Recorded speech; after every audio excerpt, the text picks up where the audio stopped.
Assalamualaikum warahmatullahi wabarakatuh. USM News kembali hadir menjumpai Anda. Beragam informasi menarik akan kami sajikan untuk Anda selama 30 menit ke depan. Bersama saya Nawamuti. Berikut USM News selengkapnya.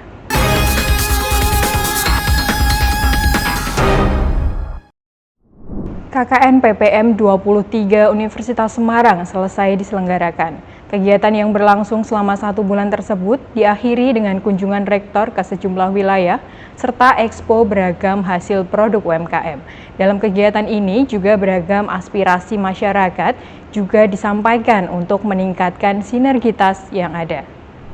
Pelaksanaan kuliah kerja nyata atau KKN PPM 23 Universitas Semarang telah usai dilaksanakan. Kegiatan KKN yang berlangsung selama 1 bulan tersebut diakhiri dengan kunjungan rektor ke sejumlah wilayah yang digunakan mahasiswa USM melakukan KKN pada beberapa waktu yang lalu. Wakil Rektor 1 USM bidang akademik, Profesor Dr. Insinyur Sri Budi Wayunisi MP menyatakan bahwa tujuan penyelenggaraan KKN ini untuk memberdayakan masyarakat di wilayah kecamatan dan desa masing-masing. Jadi kalau secara prinsip jenis KKN-nya sama, KKN PPM yaitu pembelajaran dan pemberdayaan masyarakat. Artinya bahwa adik-adik mahasiswa ini akan memberdayakan, menggali potensi masyarakat di wilayah masing-masing, di kecamatan masing-masing, di desa masing-masing, supaya nanti ada peningkatan dalam perekonomian, peningkatan dalam pengetahuan, peningkatan dalam pendapatan dan sebagainya, sehingga desa atau kecamatan tempat adik-adik mahasiswa KKN itu bisa semakin sejahtera, semakin meningkat kemakmurannya, dan ini tentunya peran perguruan tinggi sangat diharapkan di sini. Secara umum jadi sama. Sebanyak 965 mahasiswa KKN PPM Universitas Semarang diterjunkan di 68 kelurahan dan desa yang terbagi di wilayah Kota Semarang dan Kabupaten Demak. Melalui kunjungan rektor dan juga ekspo dijumpai beragam aspirasi masyarakat untuk meningkatkan sinergitas antara Universitas Semarang dengan pemerintah desa juga masyarakat. Ketua KKN PPM 23, Insinyur Bambang Tutuko MMMT menjelaskan, dalam kurun waktu 1 bulan kegiatan KKN, fokusnya adalah pemulihan ekonomi, stabilitas politik, dan program tumbuh kembang anak. Beberapa tempat tadi, memang setiap tempat punya kekhasan tersendiri-sendiri. Tadi kalau di Meranggen, mereka merasakan bahwa ada terasa kehadiran. Contohnya misalnya kantor kecamatannya sekarang sudah berubah, terasa berbeda keadaannya. Kemudian kalau di Sayung masih membutuhkan tindak lanjut. Ada problem-problema yang mereka belum bisa untuk laksanakan sendiri, maka butuh kehadiran tenaga ahli dari USM untuk membantu mereka. Seperti misalnya untuk mengesatkan surutkan air di tambak itu, mereka membutuhkan. Kalau di Gayam Sari, kemudian di Semarang Timur, pada dasarnya hampir sama semua. Mereka butuh sentuhan-sentuhan. Ada hal-hal yang nampaknya sederhana, tapi mereka ternyata masih butuhkan. Misalnya pendekatan untuk digitalisasi UMKM misalnya. Mereka sampai hari ini sangat membutuhkan. Ya, termasuk yang di pedurungan. Memang setiap tempat punya kekhasan tersendiri. Ya. Bertujuan meningkatkan literasi warga dan anak-anak di Kelurahan Penggaron Kidul, mahasiswa KKN PPM 23 Universitas Semarang mengusung program Pojok Baca. Dengan berbagai macam koleksi buku yang ada, tempat ini dapat menjadikan pilihan untuk membaca buku sembari menikmati waktu bersantai.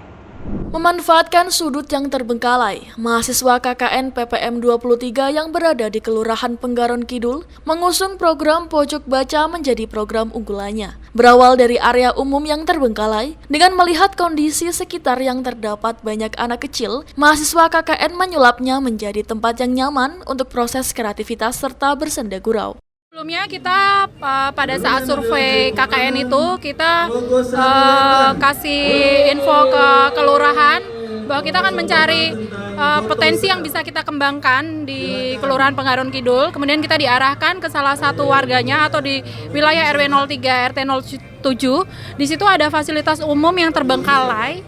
Kemudian kita karena ada fasilitas dan di situ banyak anak-anak gitu, kita memang tujuan utama kita untuk untuk menjadikan sesuatu atau program KKN ini menjadi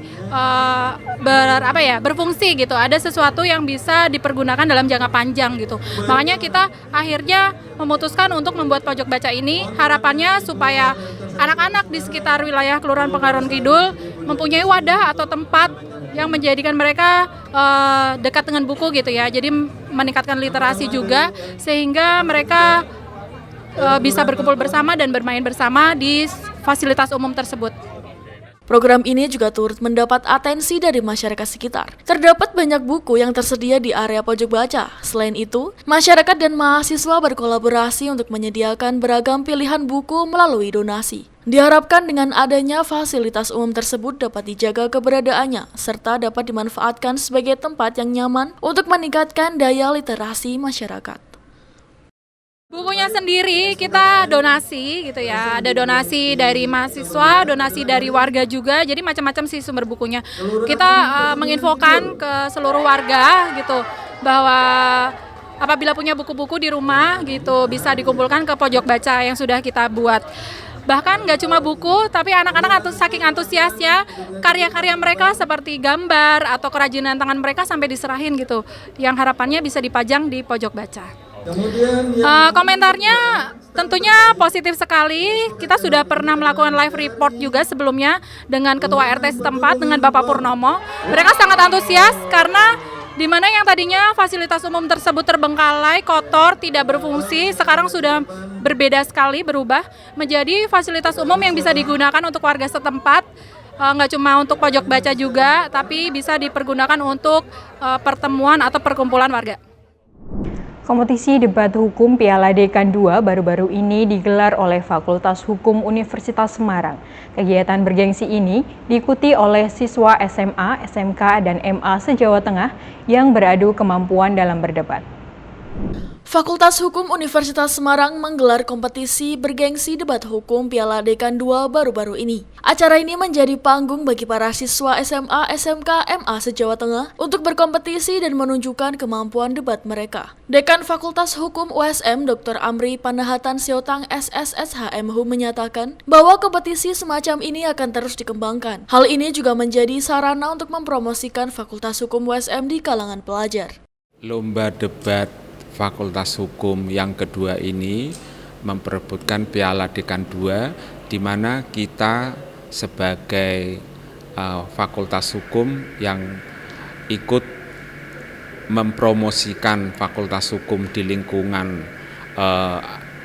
anak-anak pelajar se-Jawa Tengah, supaya mereka dari calon-calon generasi muda mengerti tentang permasalahan-permasalahan hukum dan memahami hukum yang ada yang hidup di dalam masyarakat.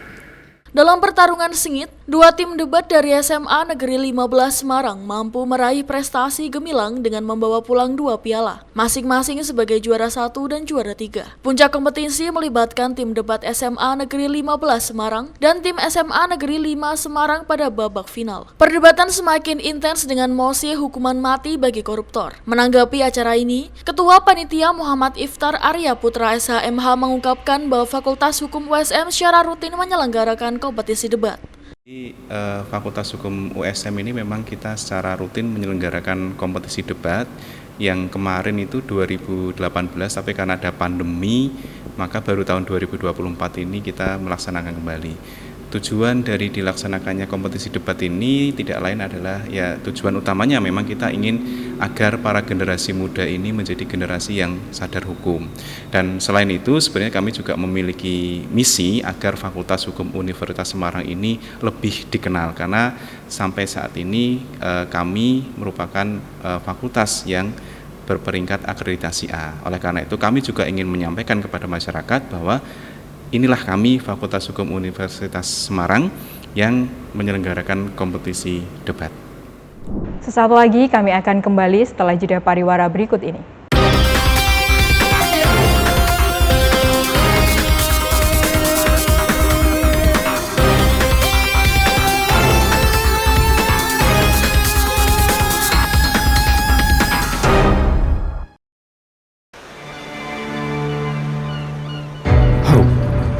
hope for an opportunity, hope for a change. Having the right to dream creates a space of equality for the younger generations who were born with limitations.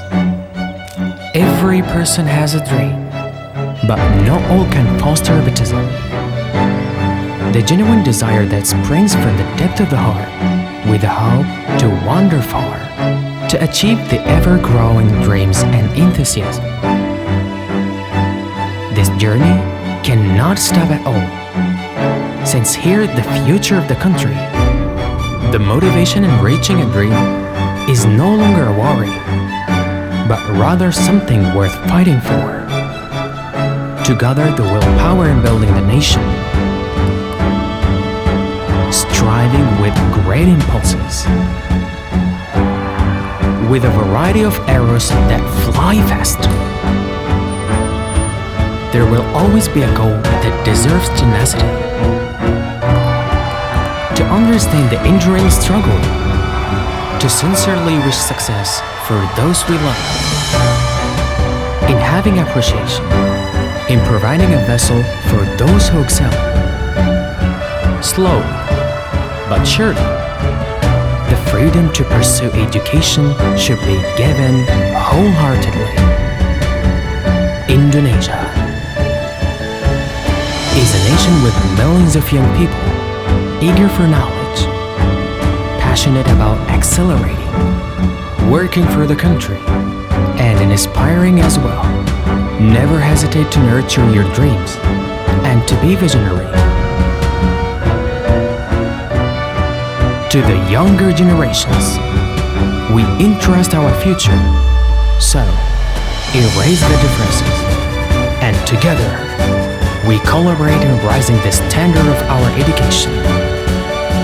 This is a long journey worth appreciating in terms of opening up possibilities, for giving a purpose to live in.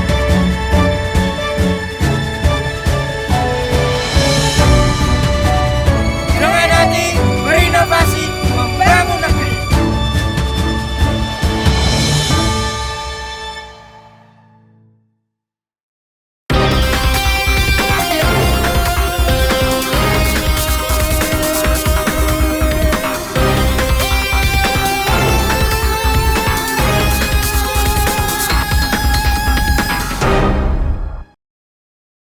Putra-putri Skasik atau yang biasa disebut dengan Denok Kenang SMK Negeri 6 Semarang diselenggarakan baru-baru ini.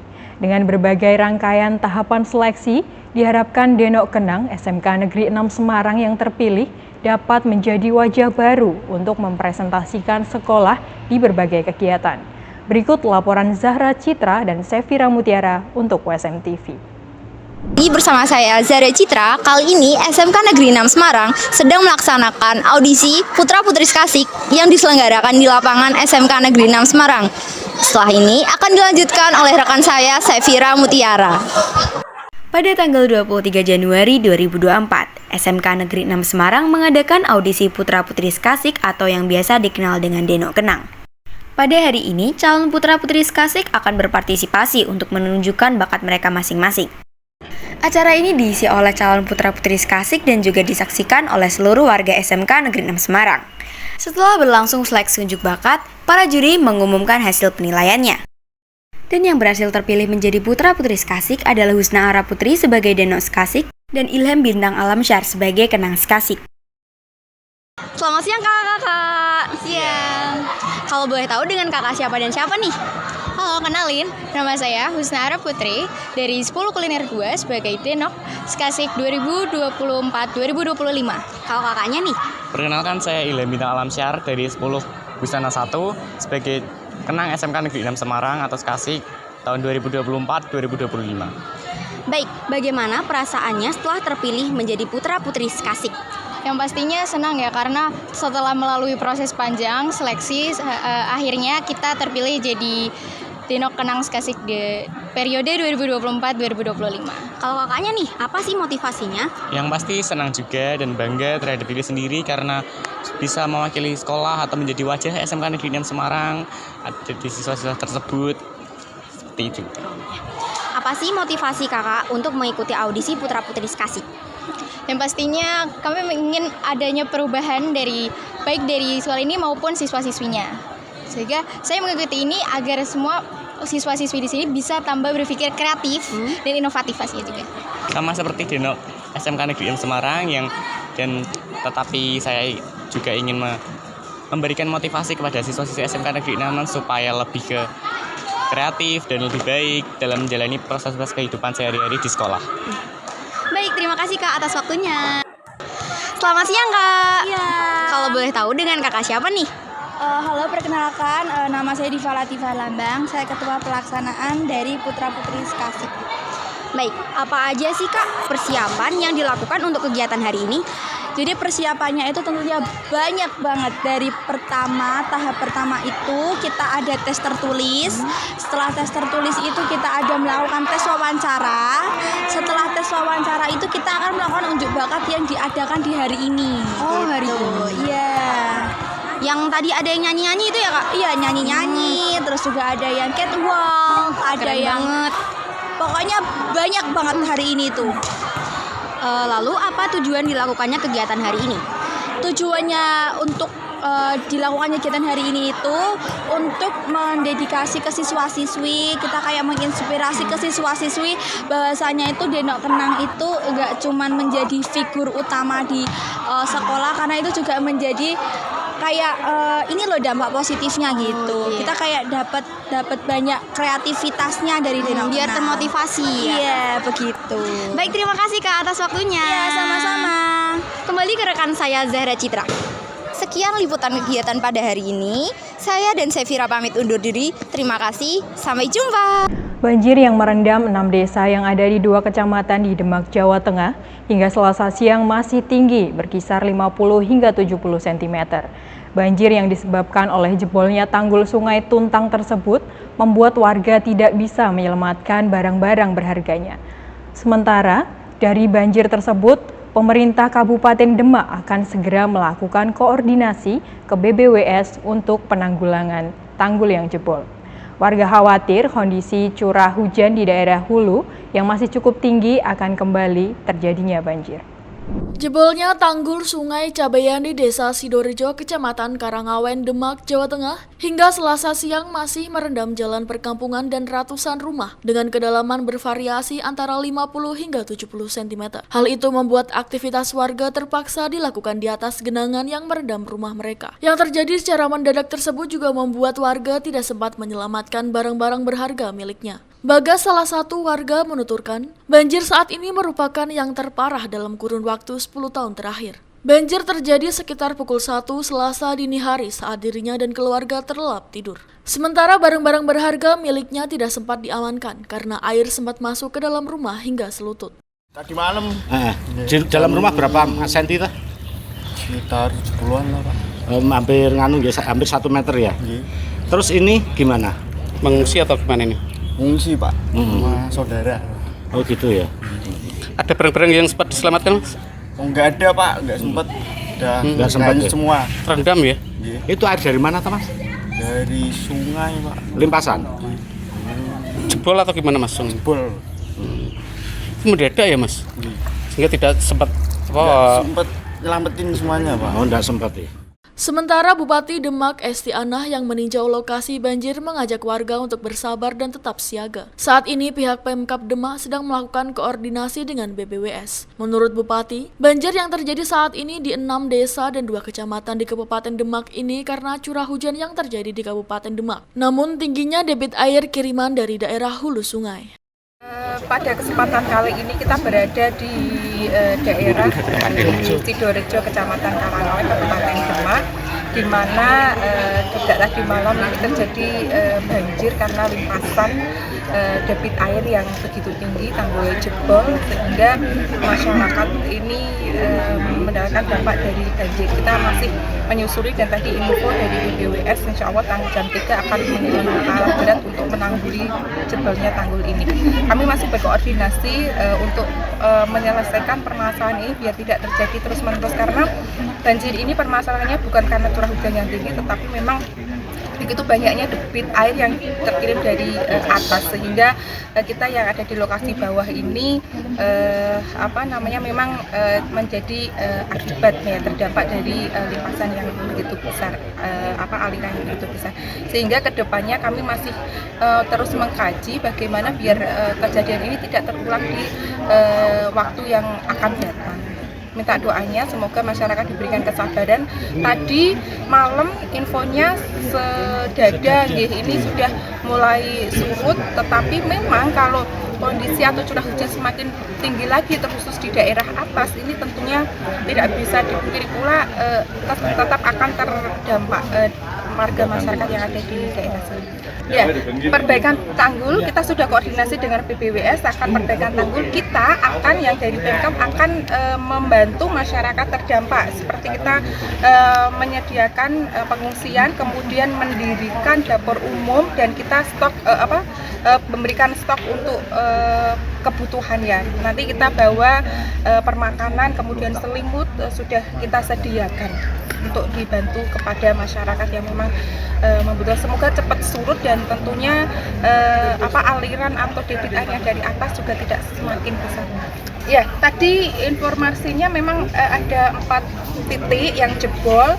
Kami masih terus mendalami, Mas. Nanti kita cari solusinya nanti dari DO kami jika memang mampu untuk menanggulanginya akan membantu dari BPWS untuk menanggulangi kejadian. Selain merendam pemukiman warga, banjir juga merendam sekolah serta area pertanian tanaman padi serta jagung. Dari data BPBD Demak, ada 3 desa yang terdampak di Kecamatan Kebo Agung, yaitu Desa Kebo Agung, Pilang Wetan, dan Telogo Asih. Sementara di Kecamatan Karangawen ada 3 desa, yaitu Jerakung, Rejosari, dan Sidorejo. Banjir di Kecamatan Kebon Agung akibat limpasan banjir dari wilayah Grobogan. Sedangkan banjir di Kecamatan Karangawen akibat tanggul jebol Sungai Cabean di 2 titik. Dari Demak, Ismail melaporkan untuk USM TV.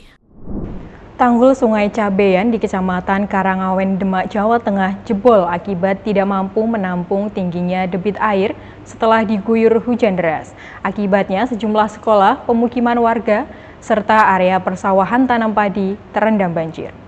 Beginilah kondisi Sekolah Dasar Negeri Sidorejo Selasa pagi yang terendam banjir lumpur akibat jebolnya tanggul Sungai Cabean Demak. Banjir yang membawa material lumpur setebal 10 hingga 15 cm memenuhi 6 ruang kelas serta 2 ruang guru. Kondisi tersebut memaksa para guru meniadakan proses KBM di sekolah dan untuk sementara para siswa belajar di rumah hingga waktu yang belum ditentukan. Menurut Dwi Agus, salah satu guru menuturkan banjir bandang baru kali ini melanda sekolahnya. Banjir terjadi sekitar pukul 1 Selasa dini hari akibat jebolnya tanggul Sungai Cabean dan membuat sekolah terendam banjir hingga kedalaman 50 cm. Dengan menggunakan pompa dan alat seadanya, guru bergotong royong membersihkan endapan lumpur yang memenuhi ruang kelas dan guru. Selain merendam sekolahnya, banjir lumpur juga merendam 3 SD lainnya yang ada di Desa Sidorejo. Ini begini Pak, gara-gara tanggul Sungai Cabean yang sebelah timur dan selatan rel itu jebol Pak. Misalnya tidak jebol ya tidak terjadi banjir. Ya baru kali ini SD Negeri 32 tadi malam kebanjiran sekitar jam 1. Dan ini kondisi sekolah gimana Pak? Ini akibat? Nah akibat ini ya karena tidak dapat untuk pembelajaran ya anak-anak sebenarnya belajar di rumah. Sampai kapan ya Pak? Sampai kondisi ini normal. Nah ini makanya Bapak Ibu Guru hari ini membersihkan ngepel, dimungkinkan besok pagi sudah dapat digunakan untuk proses pembelajaran kelas. Sejumlah pemukiman warga juga tak luput dari terjangan banjir yang bercampur lumpur. Selain di Desa Sidorejo, tanggul jebol juga membuat tanaman padi yang hendak memasuki masa panen di Desa Pilang Wetan, Kecamatan Sayung terendam banjir. Para petani tak bisa berbuat banyak ketika material sampah yang terbawa banjir menerjang area pertanian padi. Menurut Suprapto, Kasih Kedaruratan BPBD Demak, ada 3 titik tanggul Sungai Cabean yang jebol dan merendam area persawahan dan ribuan rumah di Kecamatan Karangawen di 4 desa, yaitu di Desa Jarung, Rejosari, Sidorejo, dan Singopadu. Untuk yang di Cabean, yang di Sungai Cabean, ini yang terdampak di Desa Jerakung, Kecamatan Karangawen, Sidorejo, Kecamatan Karangawen, sama Rejosari, Kecamatan Karangawen. Ini yang tertinggi, yang lain rata-rata juga kecil lah. Saat ini kedalaman banjir, Pak? Untuk kedalaman banjir semalam itu di rumah sekitar 1 meteran. Kalau saat ini? Untuk pagi ini alhamdulillah, sudah mulai pada menurut, paling hanya sekitar kurang lebih 50 cm sampai dari 30. Ada berapa jiwa, Pak, yang terdampak? Kemudian ada yang ngungsi berapa nih, Pak? Untuk yang ngungsi 105, untuk jiwanya sampai sekarang masih pendataan, kita belum selesai. Ada berapa titik, Pak, yang jebol, Pak? Kemudian upaya dari pihak BPBD gimana, Pak? Untuk dari yang jebol itu ada 3 titik. Di desa Rejosari ada 2, desa Sidoarjo ada 1. Hingga Selasa siang, pihak BPBD Demak dibantu dengan relawan membuka dapur umum di Kecamatan Karangawen, serta menyiapkan sejumlah titik pengungsian untuk antisipasi banjir susulan. Mengingat kondisi saat ini curah hujan di wilayah Kecamatan Karangawen Demak, serta di wilayah hulu masih tinggi. Dan kemungkinan banjir semakin meluas mengingat aliran dari hulu masih deras. Dari Demak, Ismail melaporkan untuk USM TV. Jangan kemana-mana, tetap bersama kami di USM News.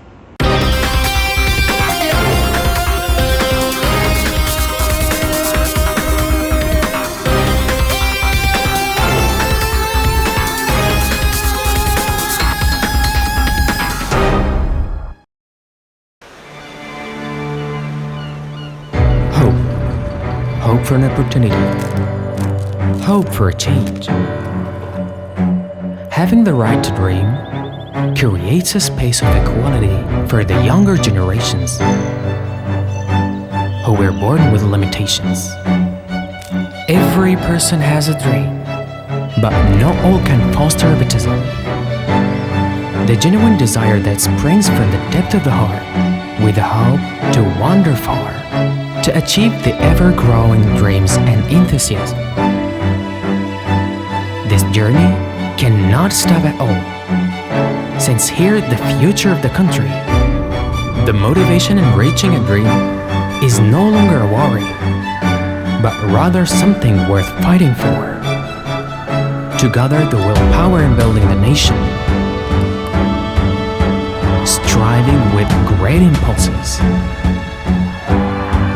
with a variety of arrows that fly fast. There will always be a goal that deserves tenacity. To understand the enduring struggle, to sincerely wish success for those we love. In having appreciation, in providing a vessel for those who excel. Slow, but surely, the freedom to pursue education should be given wholeheartedly. Indonesia is a nation with millions of young people eager for knowledge, passionate about accelerating, working for the country, and inspiring as well. Never hesitate to nurture your dreams and to be visionary. To the younger generations, we entrust our future. So, erase the differences, and together, we collaborate in rising the standard of our education. This is a long journey worth appreciating in terms of opening up possibilities, for giving a purpose to live.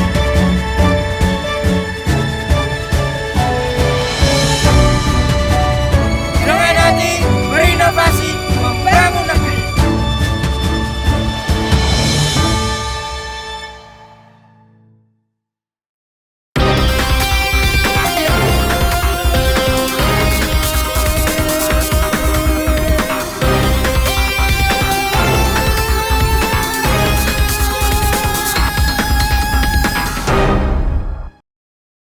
Pelemahan etika politik dan demokrasi yang terjadi akhir-akhir ini menjadi perhatian Sivitas Akademika dan Guru Besar Universitas Brawijaya. Melalui pernyataan sikap bersama, para guru besar dan mahasiswa UB mengajak semua pihak untuk kembali kepada semangat reformasi dengan menegakkan hukum, etika politik, dan demokrasi di Indonesia. Para guru besar, dosen, dan perwakilan mahasiswa UB mengeluarkan aspirasi dan pernyataan sikap untuk menyikapi berbagai perkembangan sosial politik yang terjadi akhir-akhir ini. Pembacaan sikap disampaikan oleh Profesor Sukir Marianto selaku Sekretaris Dewan Profesor bersama dengan para guru besar dan perwakilan mahasiswa. Pernyataan sikap dari Sivitas Akademika Universitas Brawijaya tentang penegakan hukum dan etika demokrasi Indonesia. Menyikapi beberapa dinamika akhir-akhir ini, maka kami menyatakan beberapa hal sebagai berikut. Indonesia adalah negara hukum dan negara yang berdasarkan demokrasi Pancasila. Negara hukum sebagaimana dimaksud dalam UUD NRI tahun 1945 adalah negara yang memberikan perlindungan hak bagi yang benar dan memberikan hukuman bagi yang melawan hukum.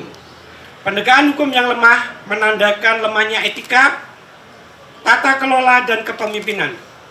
Aktualisasi demokrasi Pancasila dalam kehidupan berbangsa dan bernegara menempatkan sistem pengorganisasian negara dilakukan oleh rakyat dan dengan persetujuan rakyat. Melihat dinamika kondisi politik menjelang pemilu tahun 2024 yang semakin panas dan mengarah pada ancaman keharmonisan bangsa, serta mencermati praktik penegakan hukum yang pada saat ini, maka hari ini, Selasa tanggal 6 Februari 2024, merupakan momentum yang tepat untuk melakukan koreksi total dalam rangka kembali mewujudkan semangat reformasi penyelenggaraan pemerintah yang bersih dan bebas dari korupsi, kolusi, dan nepotisme, menegakkan hukum tanpa pandang bulu, menegakkan etika berpolitik dan demokrasi, serta meneguhkan moralitas yang mendasari demokrasi berkeadilan. Kampus sebagai sumber mata air kebenaran mengimbau agar demokrasi dan nilai luhur Pancasila tetap menjadi landasan politik berbangsa dan bernegara. Sivitas Akademika UB mengajak kepada seluruh komponen bangsa untuk menjaga semangat reformasi, menjauhi praktek KKN dan menegakkan etika dalam menjalankan demokrasi. Sebelumnya, Rektor UB juga sudah mengeluarkan surat himbauan agar semua sivitas UB menjaga dan mengawal proses demokrasi. Dari Malang, Tim Liputan UB TV untuk WSM TV. Pemirsa, Indonesia merupakan salah satu mitra strategis Amerika Serikat di kawasan Asia Pasifik. Namun adanya pesta demokrasi 5 tahunan atau pemilu, siapapun pemenang Pilpres nanti tidak akan banyak mempengaruhi hubungan bilateral kedua negara. Berikut laporan VOA untuk WSM TV. Informasi ini sekaligus menutup perjumpaan kita hari ini. Saksikan terus WSM News hanya di WSM TV. Saya Nawang Muti dan seluruh kru yang bertugas pamit undur diri. Terima kasih. Wassalamualaikum warahmatullahi wabarakatuh. Pemerhati Indonesia umumnya menilai kampanye Pilpres 2024 relatif lebih tenang dan tak banyak memanfaatkan sentimen anti-asing. Yeah, I think it seems to be a relatively calm, if I can use that term, election campaign, and with each of the candidates offering their positions in a pretty responsible and reasonable way, which is good. Tapi analis tak melihat bakal ada perbedaan signifikan dalam kebijakan luar negeri siapapun yang terpilih. Among the three candidates, all three of them will pursue similar priorities as the current Jokowi administration or even the past SPY administration, but you might see differences in how they approach these priorities. Each candidate has their specific positions both on foreign policy and domestic issues, which is normal. But to me, they all fall well within the parameters of what has been true in Indonesia for some time, and in terms of foreign policy. Siapapun yang terpilih, Presiden baru Indonesia dipastikan konsisten dengan prinsip kebijakan luar negeri bebas dan aktif, meski dalam prakteknya akan berbeda dalam menyikapi persaingan antara Amerika Serikat dan Tiongkok. Anies Baswedan has come out and has been critical of what he describes as Indonesia's overly transactional foreign policy under the Jokowi administration. So, whereas you have, in contrast, you have Prabowo Subianto, who again has emphasized continuity, but has also articulated a strategy relating to having, being a good neighbor and having friendly relations with all parties. And then you have Ganjar Pranowo, who has also espoused similar sort of rhetoric as well in terms of maintaining balanced ties with all parties. Hubungan Indonesia dengan Amerika Serikat tak selamanya mulus, ditandai ketegangan soal pelanggaran HAM era Soeharto hingga B.J. Habibie sebelum relatif menghangat saat Amerika Serikat dipimpin George W. Bush dan Indonesia dipimpin Susilo Bambang Yudhoyono. Tapi hubungan kedua negara juga banyak diwarnai persaingan Amerika Serikat dengan Tiongkok. Tapi posisi Indonesia terkait rivalitas Amerika Serikat-Tiongkok menurut analis sejalan dengan banyak mitra Amerika Serikat lainnya. Under Jokowi, arguably Indonesia's leaned a little bit more toward China on economic issues and maybe a little bit more to the United States on security issues. That's fine. I don't worry a lot about that. If there's one thing I'm very confident in, Indonesia is going to be very independent and it's going to work to have good relations with all countries, including China and the United States. Analis umumnya menilai siapapun yang terpilih dalam Pilpres Indonesia Amerika Serikat akan terbuka untuk bekerja sama, mengingat kedua negara saling membutuhkan. Dari Washington DC, Yuni Salim dan tim VOA.